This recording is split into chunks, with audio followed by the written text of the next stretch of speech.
All right, we are trying this again. Hello, welcome everyone to a much more technologically, theoretically sound. Hello, welcome. I think you can see me. I'm gonna jump over here. So yes, I have picture. All right, guys. So what happened in the last stream was I was trying to use a brand new OBS app, which was not friendly to me, and it caused all sorts of chaos. Because last week it worked out, but it was not a second times the charm situation. It only worked the once. So I am just using straight up YouTube Live, and I'm very excited that we are here, and I'm so glad you guys were able to find me on the new stream. Come all over here to the new stream. There is lots to talk about today. There's a whole world of stuff going on. As ever, this is Koi Cubes, and I'm going to make sure we bring you all of the newest, coolest stuff in the world of streaming. There is a whole lot going on in entertainment. To start off, Bob Iger is once again the CEO of Disney, which is pretty crazy, y'all. After the company has been going through lots of turmoil with this crazy pandemic, they have reestablished Bob Iger, who I think only had like 5 weeks where he wasn't CEO, as the CEO of Disney, which is a crazy thing. He left when they were, the biggest company in the world, and they were at the top of their game, and now he's coming back in to try to help everything come back together. I can't imagine the chaos of all that. I'm not saying he's physically back and sitting in the chair. I'm saying like he is coming back as CEO. I'm not at Disney. I don't know if he's sitting in the chair. But I do think it's pretty insane that we're in a position where the company is going through all of that while trying to reacclimate to the changes of the world and all of that landing. So it's pretty absurd. It's pretty crazy. I'm just glad they had some sort of situation. So I can't imagine what that's going to look like in 6 months as the dust settles. But I do know that I think he did a great job when he was there, and I do think it makes sense not to have someone that's within weeks new to the job jumping on this insane situation. So I think it was a smart business move. I also think that it is kind of the only choice, right? That's all you can really do. So we got Bob Iger back in as CEO. I also want to talk about those Dune images. That's the real big headline for me because I haven't had a lot of pop culture imagery to really jump on. It's been really hard because pop culture commentary is very dependent on pop culture existing, and it's been a real hard stop. So I want to talk about those Dune images because, good God, are they staggering? I'm a big Timothy Chalamet fan. I think he's a very talented dude. I think he came out of nowhere for me with what was that? The one he did with Army Hammer. The title escapes me. The Army Hammer film he did, and I was so impressed with that dude. And then I've discovered more and more of his work, and he was great in Little Women. He's great in everything I've seen him in. And I'm very impressed. And I'm even more excited because it is now not one, but two movies. We're getting Dune 1 and 2, and I love the idea of this thing getting to breathe, getting a lot of scope out of it, getting a full sci-fi epic. I'm a big fan of everything Denis Villeneuve, I think is how you say his last name, has done. I think Blade Runner 2049 is one of those rare sequels that lives up to the nostalgia and expectation of all of Blade Runner. Like, Blade Runner is one of the most classic sci-fi films of all time. And to make a sequel all these years later and have it be that bitchin' is a hell of a thing. Prisoners is one of my favorite movies ever. Top 50 of all time. So he's got Arrival's great. He's got my full attention, and then this cast. I think this is one of the best casts ever assembled. So full hyperbole in both directions. One of the best directors I think ever. One of the best casts assembled ever. And then the imagery we got in Vanity Fair today is staggering. If you go to vanityfair.com, they've got a whole article. It opens with Timmy Chalamet and Rebecca Ferguson in this sweeping shot of pure scope and glory. It breaks down into shots of Zendaya, who looks badass. Josh Brolin in this just mech suit that looks crazy. We've got a few members of the cast assembled in this wide ensemble shot. We've got one shot of Denis directing, and it's directing Javier Bardem, another brilliant and possibly talented actor. Then we've got a staggering shot of Oscar Isaac in this, thank you, call me by your name, in this armor that looks so bitchin' and so sci-fi and so Dune, and it just captures the flavor I wanted this movie to. I'm a huge Rebecca Ferguson fan. I'm a giant Josh Brolin and Oscar Isaac fan. I think Zendaya is impossibly talented. Like, guys, this cast, I'm all in. This was already my most anticipated non-comic book movie of 2020, and now it might be the only next movie of 2020. It's still got its December date. All in. Couldn't be more excited. I want to know what you guys think of the imagery. It felt better than a trailer to me. It felt I love the fact that the imagery is so strong that it's not even moving and I'm impacted. I love the fact that I'm so invested in this when it's just a series of stills. That is so freaking cool. I am so in. I'm so excited. So we got that madness just today, and I am so thrilled. They released an image yesterday, and it was just Timothée Chalamet, and I was like, wow! Like just the sheer scope of it. So stoked. So I'm all in. I'm really excited. I hope you guys are excited because December is, I think, the next most realistic time for movies to be coming out. I really don't know what the world's going to be for a while, so I feel like a December release of Dune is something I can stay excited about. I assume November is going to be fine, but I'm glad they moved Soul. I'm glad that the summer releases are getting new release dates because I'm not going to count on anything until the winter, just to be comfortable, to be safe, to not assume. We'll see what happens. We also got word that Boom has inked a first look deal with Netflix. Now, Boom is an incredible... Yeah, I don't think Tenet's going to be in the summer. I'm considering that. No, I'm not. Thank you. I do remember that. I just don't think it's going to happen. I do think that this Boom Netflix deal is going to be a game changer for Netflix. Netflix has been really good about acquiring comic book properties that aren't your big two. They've got a deal with Rob Liefeld. They've got a Millar World deal, who's Mark Millar, who's responsible for tons of very powerful indie books. And now they've signed a deal with Boom, who's one of the big five.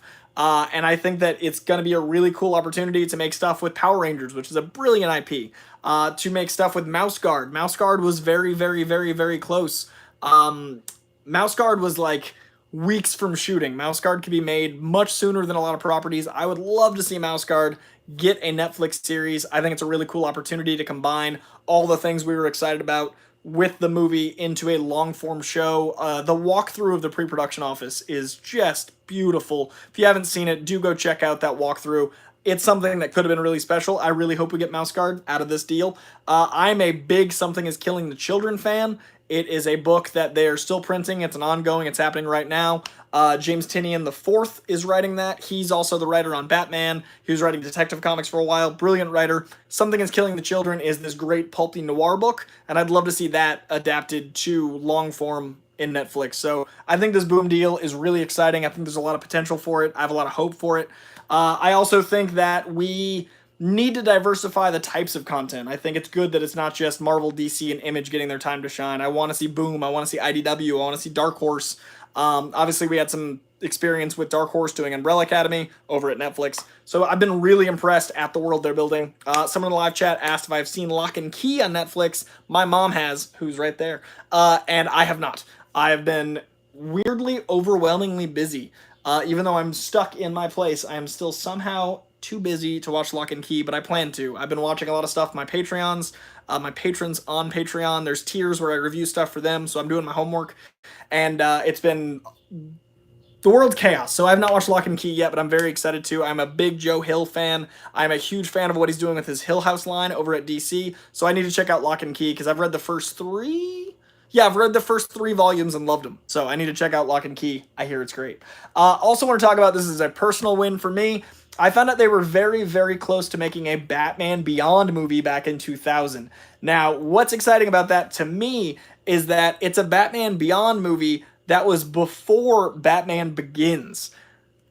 That's crazy. We almost had a Clint Eastwood old man Bruce Wayne before we got Christian Bale as oldish man Bruce Wayne in Dark Knight Rises. We almost had an old man Clint Eastwood right after Batman and Robin, before we started taking these movies as seriously. So in 2006, Batman, was it 2006 or 2005? This is why I don't schmo down, because I don't remember dates. 2005 or 06, Batman Begins came out. 2008, Iron Man and Batman Begins completely changed everything we know about comic book cinema. I would have loved to have seen a sci-fi future tech Batman Beyond. They had a director attached. They described it as what Batman Begins became, stylistically, meets Blade Runner. That would have been incredible, if only. I'm a big Beyond fan. I would love to see something happen going forward with the Wachowskis or something in the vein of the Wachowskis. with a Terry McGinnis and Old Man Wayne character. I'd personally love for them to wait 20 years and cast and have the technology to make a Batman Beyond be like crazy futuristic and cast Christian Bale or age up Christian Bale in 10 years. Either way, I would love to see a Batman Beyond going forward. I think Louis Tan would be my Terry McGinnis. I love Louis Tan. I think he's so talented. I think once Mortal Kombat comes out, people are going to see him in a new light and like a leading man, like put this guy in everything light. And I think if we're not going to get him as Robin, we should get him as Terry. So I would cast Christian Bale, Old Man Wayne, Louis Tan as Mr. Terry McGinnis. I think that'd be dope. So that article's floating around. A bunch of different sites ran with it. Old Man Affleck. Good call. That'd be rad. That'd be a cool experience for Batman Beyond to get to kind of like play in timelines. We got a Joker movie that was completely removed. I'd love to see a Batman movie completely removed. And I think that Batman Beyond is one of the best Elseworlds ever. So it was cool to hear that 20 years ago, we almost got a Batman Beyond movie. It's also insane to think that Batman Beyond was 21 years ago. That cartoon debuted 21 years ago, which is just insane to think about. I'm going to jump over to Streamlabs, make sure I didn't miss anything from you guys, because I always try to keep track of that as we are going through. Again, apologies for the delayed stream. Was not expecting everything to go as chaotically, but that is life, especially during all of this madness. Also, for all you folks, check out my Coycast audio, because I'm trying to diversify the stories I run here and there. So if there's a story I missed here, it might be because I covered it on Coycast, which drops on Wednesdays. So tomorrow at dawn, new episode of the Coycast audio, which I'm covering stories on there. We got some stuff going on in the Streamlabs. Smack Talk. Smack Talk. Glad to know I'm not the only one stuck in self-quarantine without a comb.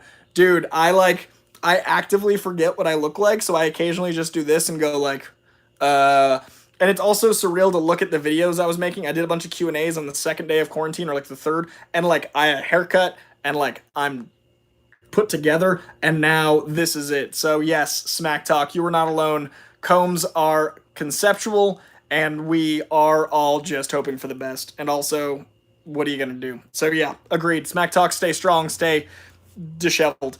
We also got one from AJ Lancaster saying, had my doubts about Momoa as Duncan, but that still got me hyped. Dude, yeah, the staff and the power of the imagery of Jason Momoa is not to be doubted. I get your concern to a point with the character, but like Momoa, man, like he's just got such presence and such charm. I feel like he's one of those guys that can do almost anything. He's still my Lobo. I know he's Aquaman, but I really wanted him as Lobo.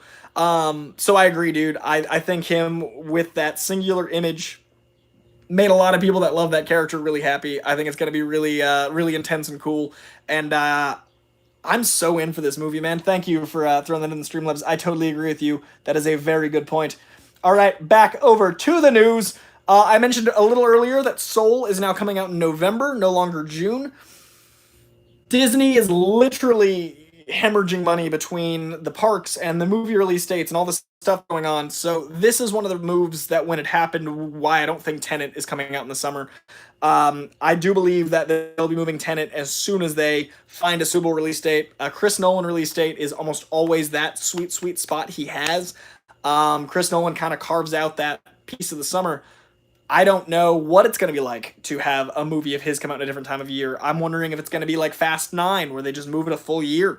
I'm wondering what it's going to mean for the Christmas release dates. Obviously, Disney has the luck of being able to slide everything down one, right? They had multiple release dates going on that they could move their Black Widow to a November. They could move their November to the next year. Like that's what they're having to do. Tenet, it's not that simple for release date coverage. So this is an insane shuffle. I think it's just a matter of time till Tenet moves. And I think that we're in a position of just a matter of time. I think it's only a matter of time until we get everything that's in the next 3 months moved. But Soul is my most anticipated animated movie of the year. I liked Inside Out. This looks like Outside In. I love existential concepts in animation. I love big think piece animation. I'm a big fan of existential crises in general. I love Forky. I like the idea of thinking about what it means to exist. I like the idea of daydreaming about reality. And this looks like a total mind trip, and it looks like my exact use of animation. I am I'm a huge fan of the genre that is animation. The format, sorry, that is animation. I'm a big fan of like it's not a genre, it's a format. Like you can tell any story animated. You can make anything work that way. But I love when it's used to tell stories that couldn't otherwise exist, right? Like when you tell a story that could only exist animated, that's something really special and really exciting. So I'm a big fan when you really shape a narrative through that. I think it's really cool. So yeah, we'll see. I don't know what's gonna happen, but we now have Soul coming out in November. It's a movie about a jazz musician that seemingly dies and figures out what creation is, what personality is, what your soul is. And the cast is great. I mean, David Diggs and anything, I'm all in. So Soul is now in November. I'm really, really excited. And I think everything else is going to be moving, I think, by the end of this month. So in the next week and a half, we're going to find out where Tenet's going and where any remaining movies on the list are going to land. All right, we also, speaking of things good news-wise, Guardians of the Galaxy 3 and Suicide Squad 2 are still on track. So James Gunn has said that they had enough time to finish filming Suicide Squad, The Suicide Squad, and that basically it's gonna just get more time in post, like, because he's home, so that's dope. And then Guardians of the Galaxy 3 wasn't supposed to film for some time because he's finishing The Suicide Squad, so as all of this gets reshuffled and as all the chaos goes, it looks as of now, as of press, as of this moment, me talking to you, James Gunn's 2 next films are cozy. They're doing good. And he is a man who shapes movies. He is a man who, with time, I think things can only get better. So I'm really excited to see what he's able to do in post with the Suicide Squad and in pre-production with Guardians of the Galaxy 3. It's also just great how many of the creators are jumping on social media and talking about all of their projects and giving us a little more insight than we might not have normally gotten, and not giving away too much. If you listen to Koicast, the Taika Waititi quotes about Thor 4, I'm so excited about. I dive into those on the audio. And I think that James Gunn, Taika, a bunch of these creators jumping on and just giving us little teases of the movies coming out is a great way to keep us hyped and keep us entertained and keep us ready for these releases. So I'm really excited. Speaking of benefiting from a delay, The Batman, that's right, Matt Reeves' The Batman, is getting more structure in its action scenes. Matt Reeves basically came out and said that they found things while they were filming he didn't expect. They found a tone that he's loving, that the action scenes are just getting more time to flourish. He's going to be able to, like, choreograph and structure and storyboard these action set pieces even more so now because he has the time. So I think the Batman is actually going to benefit from this delay. I already am losing my mind about how excited I am for the Batman, and now it's going to be even better because Matt Reeves sees the benefit of time. When you have these giant tentpole movies that you're chasing a clock on, when you've got a release date carved out in 3 years, and you're just diving in, I feel like that movie got delayed forever and then immediately was like off to the races. I feel like Matt Reeves was going to make the Batman since Ben Affleck was attached, and that was 2-3 years before all of this went through with Pattinson. So we've been waiting on the Matt Reeves The Batman since right after Affleck stepped away as director but was still playing the character, and now it's like off to the races. So I'm really curious how it restructures, because now he's got some time to breathe with Robert Pattinson as his Batman. Now he's got some, footage in the can, so he can reshape things. He can see what movie he's making. I'm elated. I couldn't be more excited. I love the quote, and I love that Matt Reeves has been coming out and talking more and more about his process and everything else he does. I think it's exciting. So the Batman is, even if it gets delayed by a full year, I am so excited about where things can go from here. So we also got word this week that Sam Raimi, and I see you guys in the live chat, I wanted to skip ahead to this part of the news, is officially directing Doctor Strange 2. It's been soft confirmed forever, but we didn't have word from the man himself. It's been all but said that Sam Raimi is directing Doctor Strange 2, but now officially from Sam, he says it's happening. He also commented on the Doctor Strange ad-lib improv funny coincidence from Spider-Man 2 that he didn't plan ahead 15 years. It's just insane how the world works. So yeah, he did have a Doctor Strange joke in Spider-Man 2, and he is officially directing Doctor Strange 2, another Stan Lee Steve Ditko creation. The world's just magic sometimes, pun intended. And I think that he also mentioned that Doctor Strange was always one of his top 5 comic book characters, so it's perfect. I'm really excited to see Sam Raimi come back to something in this ilk. I'm a fan of his Drag Me to Hell. I'm obviously a fan of Evil Dead. Sam Raimi's Sam Raimi. So I really want to see what he does with another Steve Ditko creation. I want to see the visuals that he pulls out of his mind for this madness. I think it's going to be perfect. I think it's one of those, oh, that makes so much sense. Please do that. And it's interesting because with Marvel, they cast just outside of what you'd expect. And then as soon as you see the character in that position, you're like, oh, duh. And I feel like with directing, we often don't know the director's work as well because they cast like the guys that were directing Community to do Captain America 2, and then that rechanged the whole structure. They cast the guy from What We Do in the Shadows and Hunt for the Wilder People as the guy directing Thor 4, and we're like, what? And then they were right. But Sam Raimi, we have an idea of what this is going to be. We have an idea of his flavor as a director, so it's just more exciting to see Marvel going with a choice that we can kind of anticipate, and now we can just get more and more hopeful. So it is official. Sam Raimi is directing Doctor Strange 2, and I am very, very excited for it. Speaking of crazy, crazy things that might happen, John Cena shared a photo of Exo Manowar in his Instagram. No caption, no context, no nothing. Now, it makes sense with Bloodshot coming out of Valiant/Sony that they'd want to build a universe. They'd want to build a shared Valiant space. I think it would make sense after Bloodshot's out to have whatever momentum you can, have a moment where you announce someone new, but I think with all of the chaos of that release and then going to digital and everything else, that they didn't get to have the press they wanted. I think this might have come sooner, if not for the coronavirus restructuring. I think John Cena sharing an Exo Manowar picture is him. I think that we're going to get an announcement soon. I think that he's being, coy. And I think that it's going to be really, really exciting to see him as that character. I'm a big John Cena fan. I think he was great in Cock Blockers. I think he's really funny in anything he pops up in. I think he's like The Rock in a lot of ways in that he has the charisma, the acting chops of more than just what we've seen him in. I think we're going to see him grow into an actor. I think that we now consider The Rock as much an actor as he was a wrestler. Like, I'd say he's an actor. He's not a wrestler turned actor. He's an actor. He's The Rock. I think John Cena's going to be there. I think we're going to see, I think he's great in Daddy's Home and Daddy's Home 2. I think it's going to be really cool. So I'm really excited to see that. And I think that he's going to be a perfect Exo Manowar. I think he looks like a superhero. I think he acts like a superhero. I think he's endlessly charming. He's got that like ridiculous, like, yeah, I'm in. I'm all excited. If he was a little smaller, I think he'd be a good Booster Gold, but he's a little big for Booster Gold. But he's got that ness. So I'm stoked. I think Exo Manowar is going to be a perfect fit for him.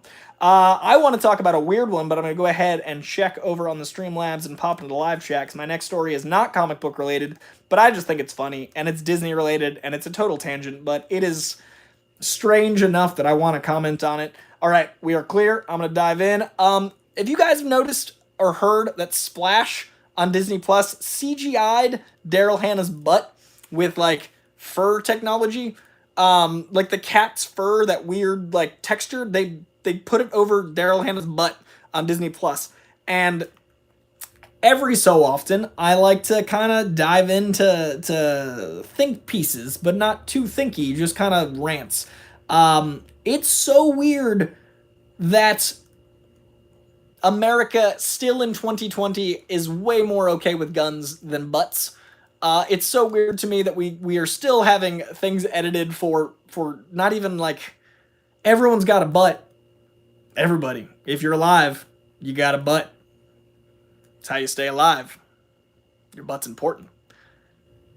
To cut out a butt and to keep hyperviolence and guns and all the things that everyone shouldn't have is weird. And I get that America's founded by prudes that loved guns, but like it's deep 2020. We're like pretty far into the next century to have this. So I was just kind of disappointed that we had a Daryl Hannah. It's a cute moment. It's like the opposite. Like it's flirty, but like not sexual. She's diving into the water. So I don't know. I want to know what you guys thought about this is an op-ed or whatever those are called. What do you think about them blurring out butts, but also like keeping violence? I don't know. It just kind of bothers me. I get that Disney Plus is supposed to lean a little younger. Hulu can be a little more mature. I love the FX on Hulu situation. I love that we can have that mature content on Hulu. But like, it's a butt. So I don't know. I want to know what you guys thought. Please do chime in. It kind of bothered me. The divide about what's acceptable in this country is ever growing and weird. So I wanted to know what you guys thought about that booty. I also want to dive into also hello London. I saw that pop up while I was on a rant. So dude, I love people from all over the world watching this. That also makes me feel like we are all connected in a weird way. We're all like YouTube is so rad to connect people that love the same shit. You guys are all like, we all are like-minded. That's why I'm asking you about butts, because I like them. I think they're important. All right, so I want to talk about, I love the commentary. Disney's butt policy is inconsistent. They show other butts like Hulk, but not the ladies. Everyone has a butt. Nothing really to fuss over. I agree, y'all. Everybody's got a butt. I also want to talk about, yes, and I did meet Daryl Hannah when I was younger, much younger. My mom is being a proud mom in the chat. Daryl Hannah, very sweet. Good news. Some good news. I'm going to do a special section on some good news every single week because I think the single most important bit of content out there isn't us being horrified by statistics, isn't us being confused about which side of extreme we're supposed to be listening to, isn't the commercials that are certain people's egos disguised as press releases, not so well disguised. The most important bit of news out there is some good news. We're all trapped. Everything sucks. The world's dark. People are dying. But it is more important than ever to find good out there. I have made this my goal since I started hosting. For the last 7 years, I have been touting that there is positivity in everything. You can find good in anyone, almost. You can find good in any bit of content. You can find good in every bit of art. You can find inspiration in everything. Everything has merit. Everything is worth experiencing life. The reason I'm so happy is I'm alive. Y'all, like, at the end of the day, this is statistically improbable. It's dumb that we exist. It doesn't make any fucking sense. We can't barely explain it. It's insane. Some good news brings all of that to light. Some good news shows us that even in the face of all of this, there are people that are just incredible. There are people that are doing so much good. And it's John Krasinski showing us the good. It's amazing. I'm a big fan of John Krasinski. I think he's charm incarnate. I hadn't seen The Office till last year, so weirdly enough, I knew John Krasinski from Jack Ryan and 13 Hours, I think it was called, more than I knew him as the funny guy. So when he got cast as Jack Ryan, I knew him as you know, the guy that had almost been Captain America and the guy from 13 Hours, because I didn't know The Office, and I was like, why is everybody so upset? And then I watched The Office, and I was like, oh, he's an actor, he's both things. Because, you know, that's what actors do. So anyway, I think he's a perfect Reed Richards. I've been saying that since Marvel Movie News. I think this is year 5 of me ranting about him as Reed Richards. Marvel started drawing Reed Richards to look like John Krasinski. Yes, I'm excited. Yes, I shared fan art yesterday that I want him to be Reed Richards. Yes. And yes, he's married to who I've wanted to be Sue Storm since she passed in Captain Marvel.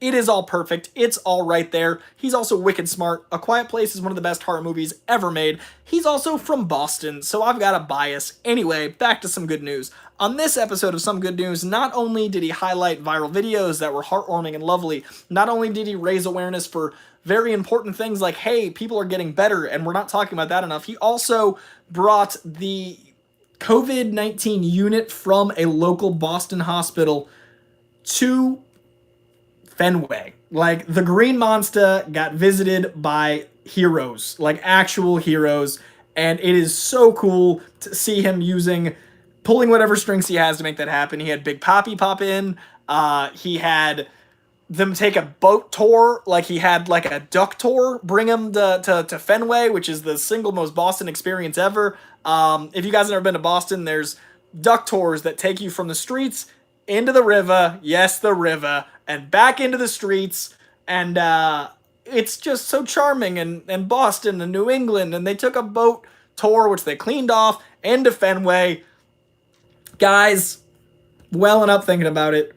It was magic. It is magic. John Krasinski, you're a goddamn saint. You are Reed Richards. So thank you for some good news. It is the single most important bit of content we are getting to keep us going So thank you to everyone involved in that production. And Sunday night, it's my most anticipated shit. And then Monday, I'll watch it again in the morning. I close out my Sunday, start my Monday. Thank you for some good news. And thank you for being rad. And please be Reed Richards for all of us, just if you can. I know you met with Marvel. Please, for me. Thanks. All right, we also, yeah, the live chat is aware of my Boston slipping out. It is very real. It does happen. Sahil in the live chat says Boston Duck Tours bring back so many memories. Goddamn right. Very, very important.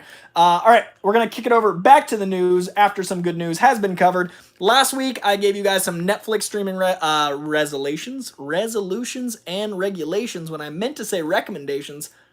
Streaming recommendations.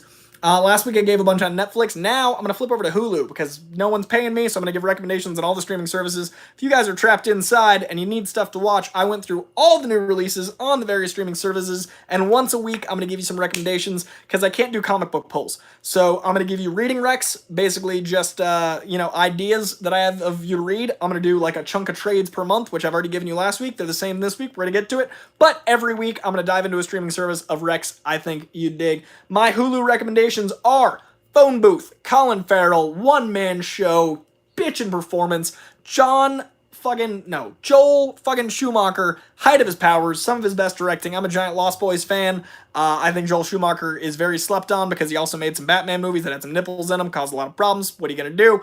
But it is an incredible, incredible movie, Phone Booth, and I think everyone should see it. It is on Hulu right now.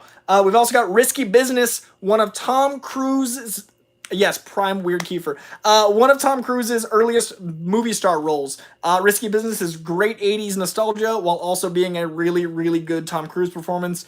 It's where the slide happened, where he's just in the t-shirt. You've seen every girl dressed like this every Halloween since 1987. Now you should watch the movie that inspired that moment. It is the easiest costume, and it's also a damn fine film.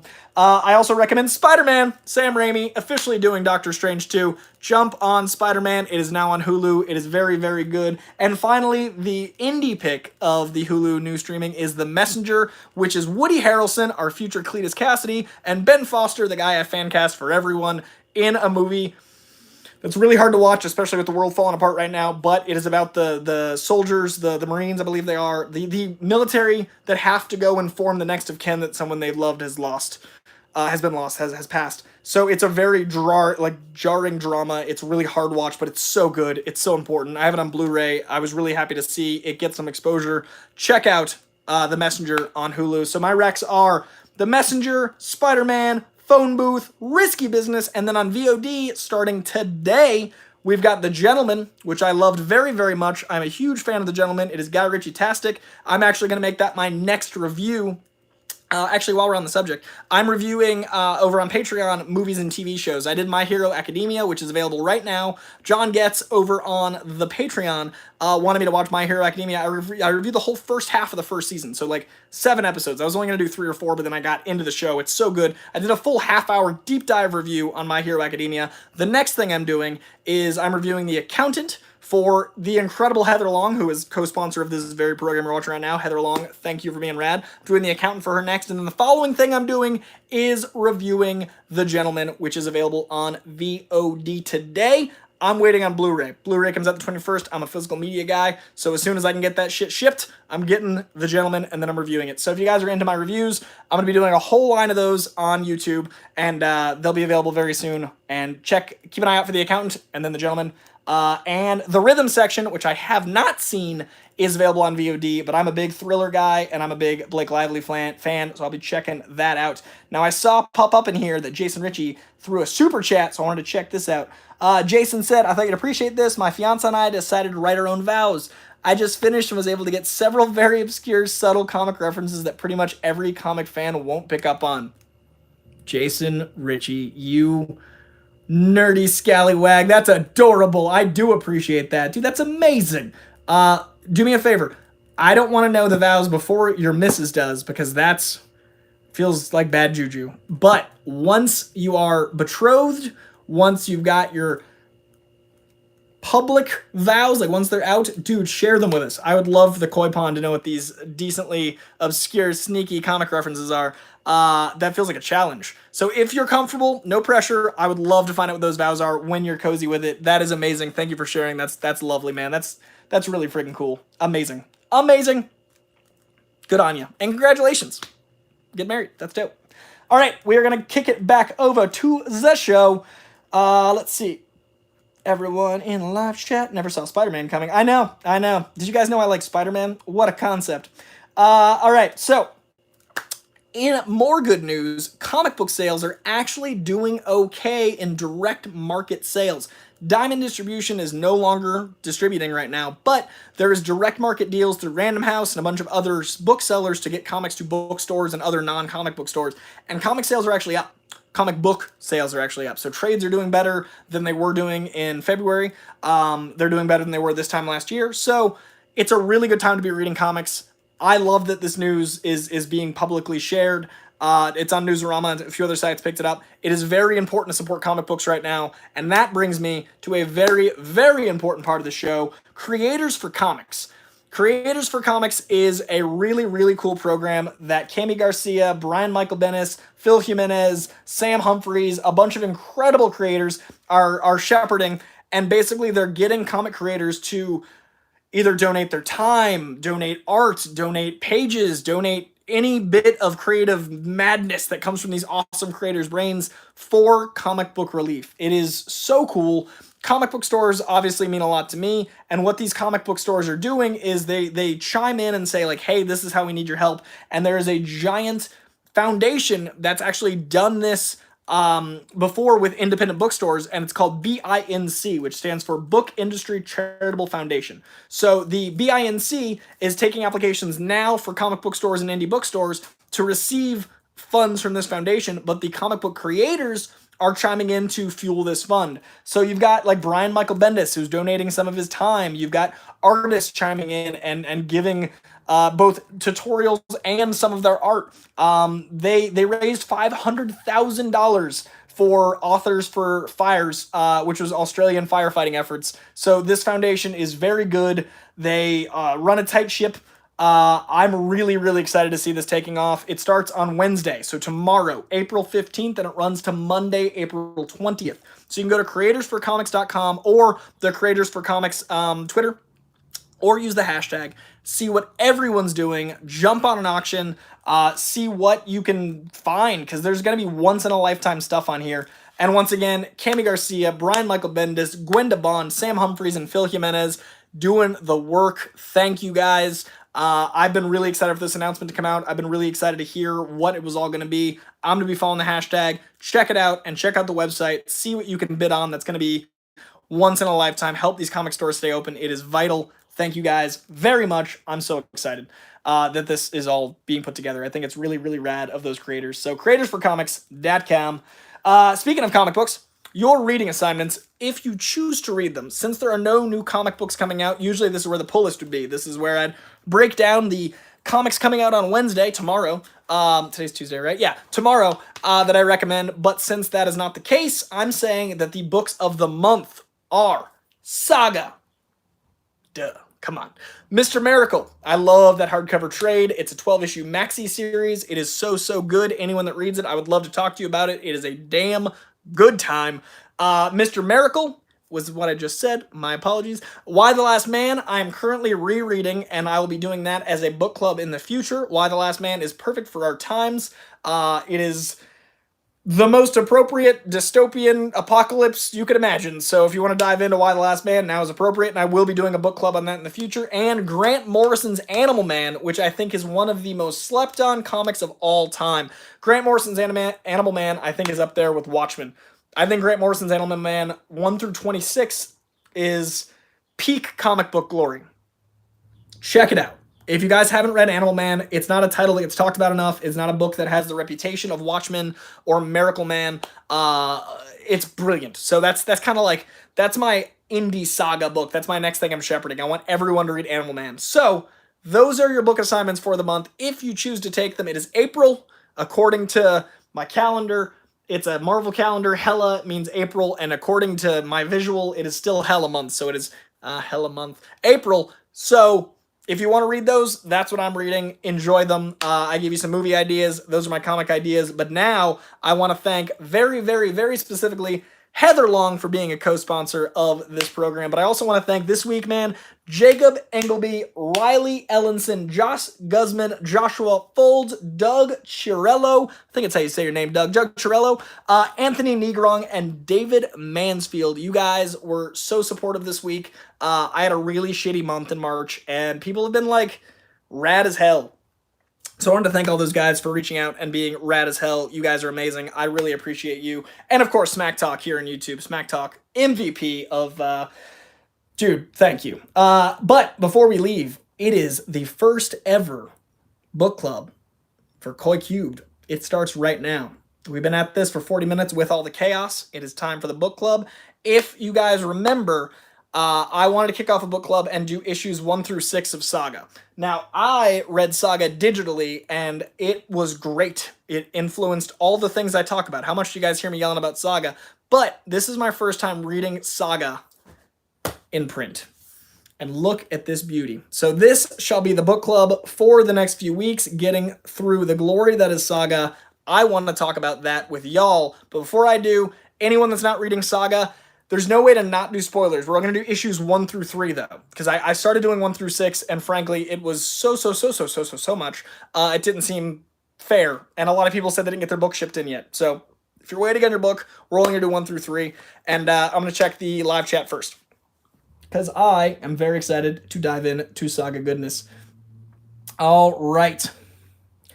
AJ just got the last 3 volumes of Saga and is starting them over for the book club. Hell yeah, dude. I love that. People loving on physical media is much appreciated. Hell yeah. I cannot do Quibi because I don't have Quibi. I should find out what's coming to Quibi, but I don't have it. So I can report on it. I just don't know what to say. All right, let's talk about Saga, y'all. This is the inaugural, this is the beginning of the book club TV show. I think a TV show of Saga. I think it's way too much for a movie. All right, so if you guys don't know, I'm a physical media fiend, and I think the hardcover is one of the prettiest editions I have seen of a comic book. This thing was assembled with love and care. This is just stunning. I have to say, while we're book clubbing, that the opening page of this book in print is the moment you know whether or not this book is for you. This book opens with, "Am I shitting? I feel like I'm shitting." And it doesn't really stop from there. It only escalates into more insanity. The book opens with strong character choices. Alana is immediately a fighter. Alana is immediately exactly who she stays through 54 issues. Obviously, people change, they evolve, they have arcs, but you know what character she is from the jump, and I absolutely love that. You've also got Marco, whose very first time you see his face is saying how much he loves Alana, how much he can't wait to be a dad. He leans into the fatherhood glee from the jump. That's literally his first time you see his face. And yes, Fiona Staples' art is staggering. Once again, I read it digitally, and when you're sliding through panels and they don't feel crowded when they're tight, and they feel the impact when they're big, that's impressive digitally. When you're reading this thing in a hardcover, when you're reading this in print, it is a visceral experience. I also need to say that the running dialogue between the narration, for lack of a better term, what would be a voiceover in a movie equivalent, being written in a different letterer font, and letterers are slept on, by the way. Letterers are very important in comic books, is so pretty to look at the 2 different through lines of comic book going simultaneously. Like the fact that we have this insightful bit of madness going while dialogue's going, and you can actually keep track of 2 competing storylines that bleed into each other and blend into each other is brilliant writing, mixed with Fiona Staples' incredible art. Issue 1 starts out strong, insane, magical, hella splash pages, splash pages, having trouble talking today, guys, hella splash pages, and so much beauty.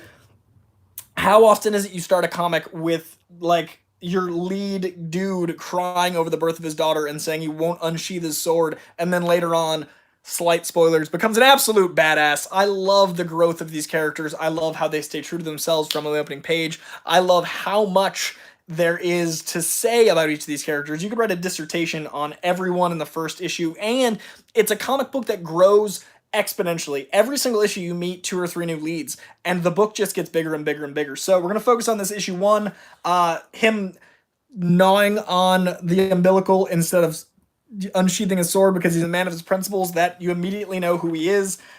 There's a joke in here I missed the first time I read it.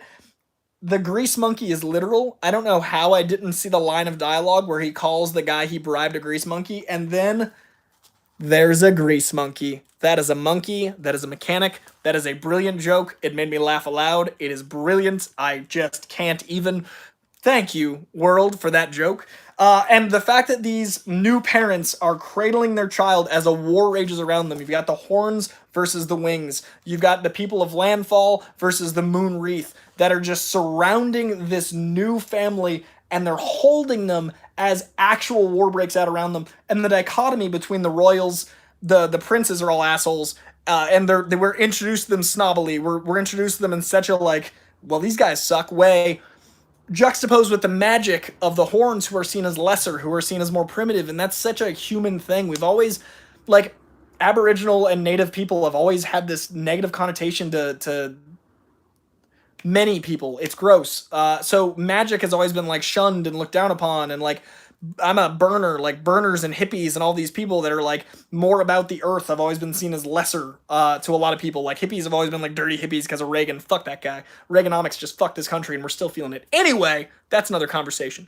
I love that we meet the royals, and we meet them in, like, this posh, douchey setting, and we meet the people of Wreath, and they're these magic mythical creatures, and there couldn't be a more visual, satisfying way to see this Romeo and Juliet-esque established. Like, they build this world so well, and then later on in another issue, they even say star-crossed lovers as a joke, like this throwaway thing, and I love the fact that they even acknowledge the Shakespearean nature of the storyline. I think it's brilliant. So, to have these warring factions, to meet so many characters at once, and then to literally have these new parents be protecting their newborn that is minutes old while the war rages around them that's been going on their entire lifetimes is issue 1. That's how this fucking book opens. It is brilliant. So anyone that never read this while I was ranting about it on every single show I've ever done, this is why. It is those kind of moments, that kind of imagery, that kind of exposition. So as we move along, we meet, I'm not going to show this page because there's titties in it, and I don't know if that is going to cause any sort of YouTube issues.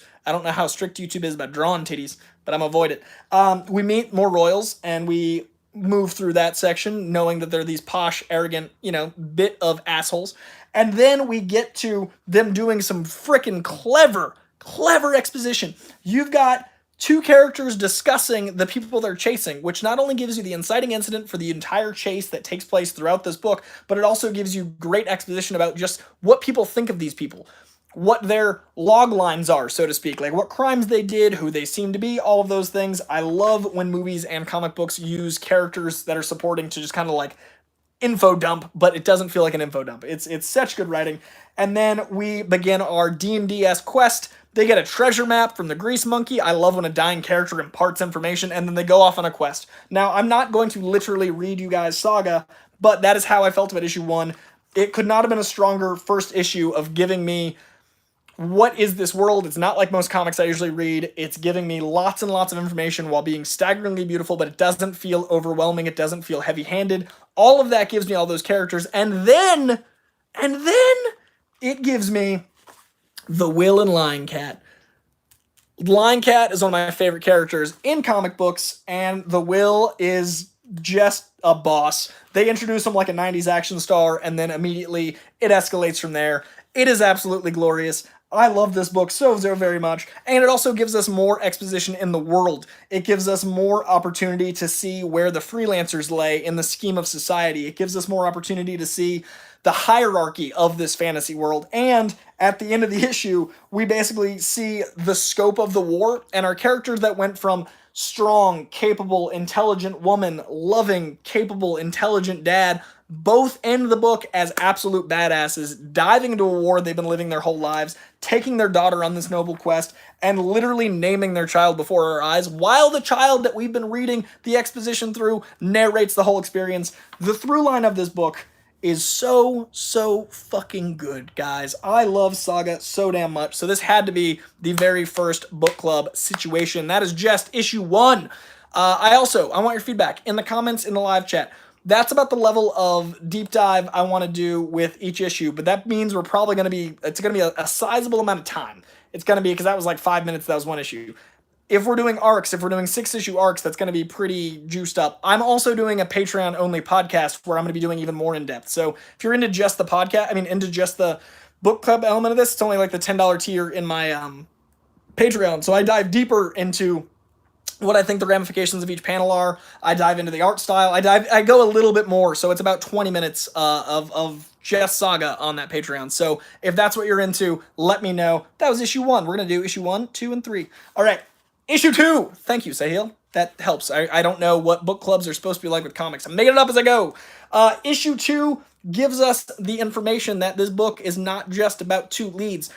In a lot of comics, you meet cool antagonists and you meet really interesting characters, but they kind of like a villain of the week.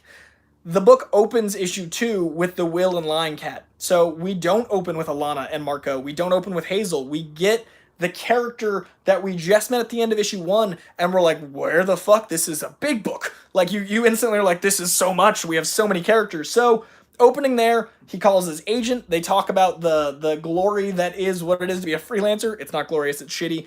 And I love that on page 2, we, after having just met the Will, hear that the Stalk is the biggest badass in the galaxy. Like, the Will's like, I know, I'm out. Like, he just bails on the whole thing because the Stalk's even involved.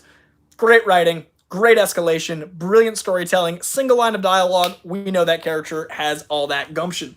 We then click it back. Now we're with Marco and Alana again, and the opening joke is so funny. The vegetarian joke. She's getting tangled by vegetation and ruining the day she married a vegetarian.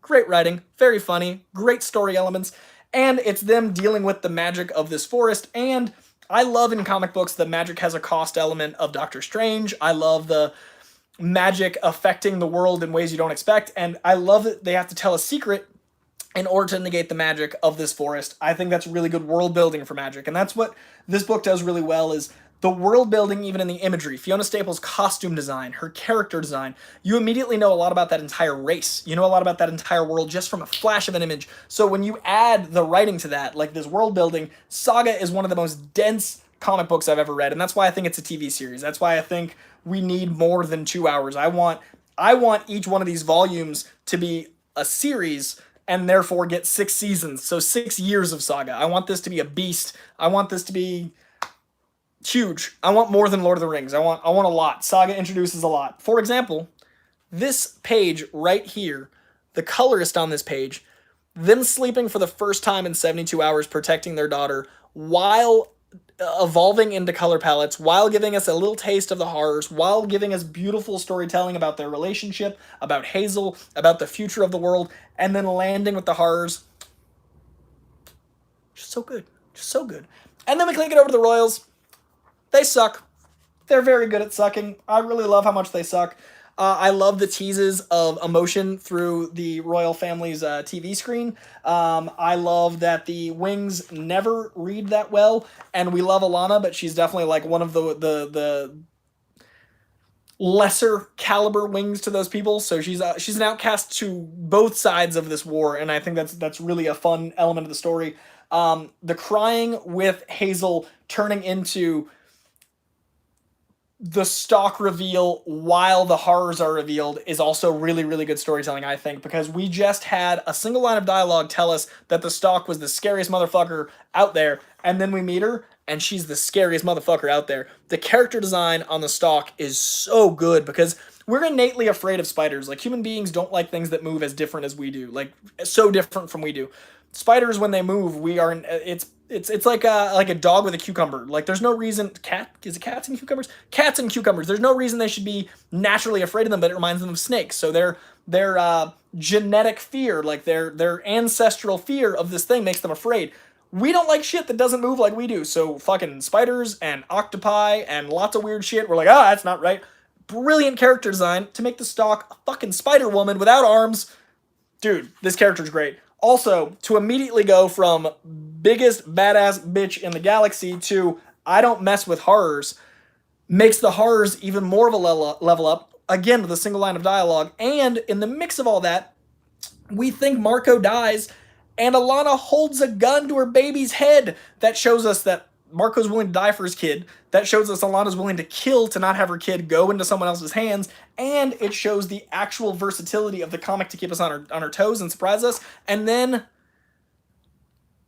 we meet the horrors. And the horrors are described beautifully in issue 3. As we move on to issue 3, I'm going to see if there's even anyone still watching or if I've been telling myself a children's tale.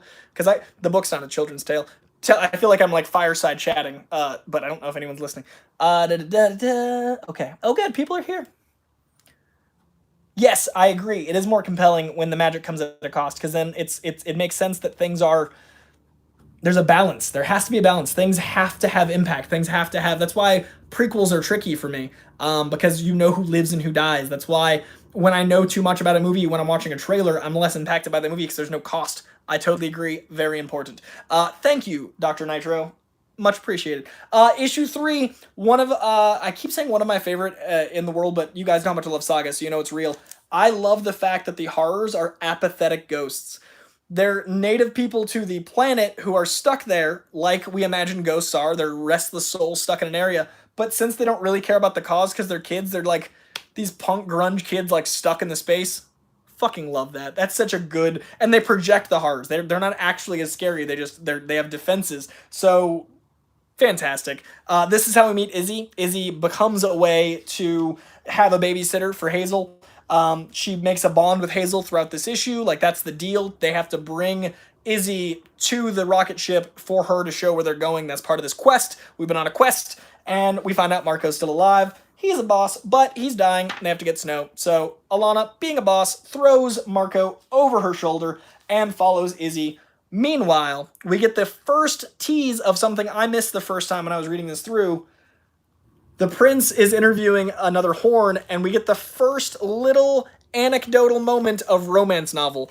This becomes hugely important later, but when you're reading it for the first time, you don't realize how big the storyline element's going to go. I didn't realize it was as early as issue 3 that we got our first tease of romance novel. I think that is beautiful that it's set up so early. We also see that the prince's temper is quite the thing, and we also get to know that Izzy is whiny but lovely. I love the character of Izzy. She started off with me being like, I don't know about this, and turns into one of my favorite characters in the book.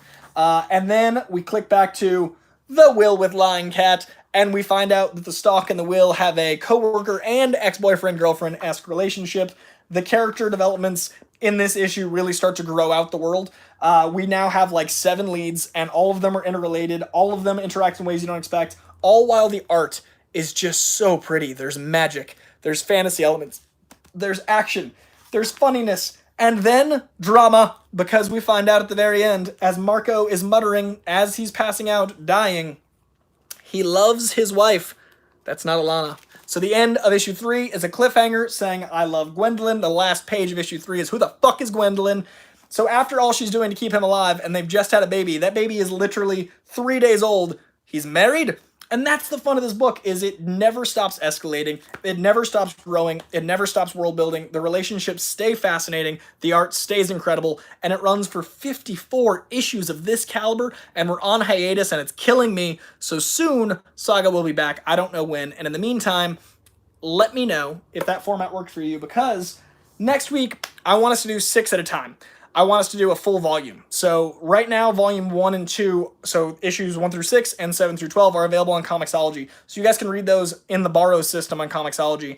And then I would love if you guys would buy them in print and support local comic stores. I would love if you just own them. I would love if you tagged other people to chime in. If this was something you're into, I want to do a big chunk of this next time. I want to do 6 issues at once. So I might do 3 more, and then 6, and grow from there. If this was something you're into, it is a sizable chunk of the podcast, but you guys, there's not a lot of news. So frankly, we can totally do this if we want with our time. And people saying, hell yeah, and they already got them. Ragged, hell yeah, AJ. Fuck yeah, read Saga. Also, if it comes up to it, let the great Brian K. Vaughan and Fiona Staples know we're doing this. I've never met Brian, and I feel like I would freak out. I feel like one of the few people... Like, when I met Tom King at Comic-Con, I had a harder time talking to Tom King about meeting Jake Gyllenhaal than I did working with Jake Gyllenhaal. Because I was like, Tom King, his brain is full of such things that I love. So Brian K. Vaughan I've never met, and I don't know if I could hang, or Fiona Staples. But I would love for them to know how much I love Saga, because I feel like it's part of my identity. I want to keep doing these. So I'm glad you guys are digging them. You guys, it was at 50... people watching. Now it's 43, so if we only lost 7 people for a fireside book club of Saga, that is not too shabby. And also, this was the 3rd time we had to start a link, so the fact that 50 of you were watching it all makes me very happy, because this was not an easy stream to jump on. Thank you all very much for joining me in this journey. Thank you all very much for enjoying this Saga Book Club kickoff. I think next Tuesday we'll be jumping on another one. I'm going to check Streamlabs real quick just to make sure I didn't miss anything. Oh, dude, Dr. Nitro, you're a saint. Thank you. Dr. Nitro just said, let's see. Oh, there's a bunch of Streamlabs stuff. That's why I lost it. Please hold. I got to make sure I get to my Streamlabs. I got carried away in the book, and that is very, very important not to miss. Let me click over here. Please hold. Anyone watching this later, I had 100 things open at once, and none of them were conducive. Dr. Nitro said, here's my ticket fee, smiley face. I've ordered Saga Compendium as you recommended, and your comic advice is spot on. Dude, hell yeah. I am so glad you're picking up the Compendium. You're going to love it. And I'm glad we started small. We only did 1 through 3, and I didn't give a lot away. I tried to keep a little bit under the vest. So as soon as you get it, you let me know, Dr. Nitro. And thank you very much for the super chat. That means the world and totally helps me keep doing this. And then over in the Streamlabs, we've got Smack Talk. Dude, Smack Talk. Thank you. Smack Talk, by the way, you guys, is the reason I can make this a weekly show. The reason this is able to be as much as often as it is, because that is literally how I am paying the internet, is with Smack Talk being rad. So Heather Long and Smack Talk, thank you very, very much. Smack Talk says, bad hair censorship is nothing compared to the full body and background censorship we got going at the beginning of the stream.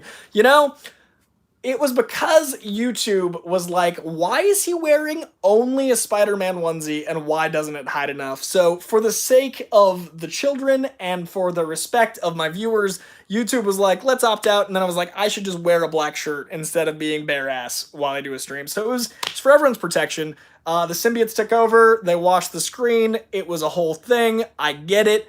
I apologize. But the full body censorship, though necessary, has been rectified. I totally agree. And also, I'm either going to do, speaking of hair, I'm either going to let this go insane, because I think we're going to be in this for, I'm not going to be negative, but I do think it's going to be another 6 to 8 weeks. So I can either just let this grow, or I might do a mohawk.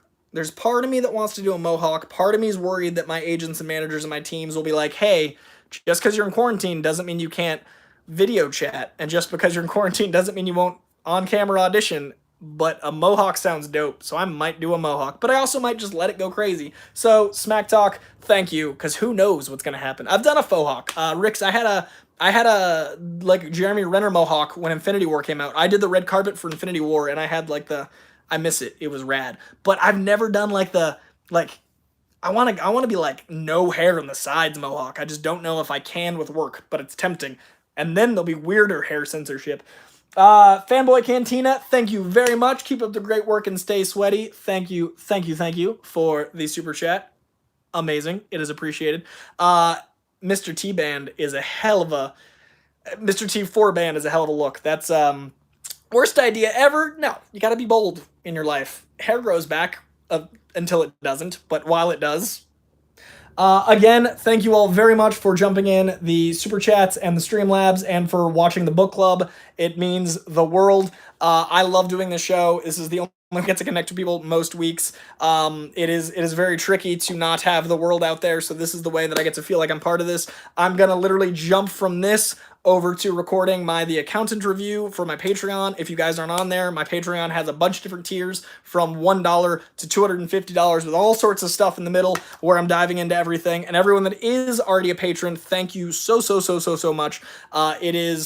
I was kind of like, I had a week. I found out I got unemployment approval of $44, so I was panicked. And then through people being rad like Smack Talk and a bunch of people that I read off earlier being rad this week, I can at least pay rent this month, and that feels amazing. So you guys are keeping me afloat while the world is a chaos out there. I'm really excited to see where we go from here, and I'm really excited to do this show for you.